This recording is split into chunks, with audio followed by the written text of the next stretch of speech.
Isa ang patay habang 3 naman ang sugatan na masunog ang isang furniture shop sa Taytay, Rizal. Iniimbestigahan na ng otoridad ang sanhi ng apoy. Ang mainit na balita hatid ni Mav Gonzalez. Wala nang natira sa furniture shop na ito sa Barangay San Juan, Taytay, Rizal matapos masunog kaninang 4:30 ng madaling araw. Ang mas masakla pa, patay ang isa sa mga manggagawa nito habang 3 iba pa ang sugatan. Ma'am, malaki na po ma'am talaga. Pagpunta po namin dito, yung apoy, sunog na po na dito, malaki na po yung apoy niya. Malawak po talaga yung pinaka-apoy talaga. Ayon sa mga bombero, mabilis kumalat ang apoy dahil foam ang karamihang tinda sa furniture shop.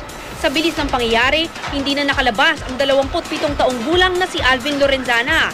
Ayon sa mga kasama niya, nasuffocate si Lorenzana kaya hindi na nakaalis sa pwesto kung saan siya inabutan ng sunog. Agad namang isinugod sa Angono Medics Hospital ang mga nasugatang sina Romel Bermudez, Armando Falcon Jr. at Rafi Peñamora. Sa buong compound, ang print shop na ito lang ang nakaligtas. Tinatayang nasa 2 milyong piso ang halaga ng tinupok ng sunog. Hanggang ngayon naman, iniimbestigahan pa ang pinanggalingan at sanhi ng apoy. Paalala ng mga investigador, sana po, mag-ingat na lang po tayo sa mga iniwan natin appliances katulad po ng mga ventilador na pwede pong mag-overheat. Tsaka po, pa-check na rin po natin yung mga electrical po natin para po masigurado natin na nasa wasto po sila at gumagana po na maayos.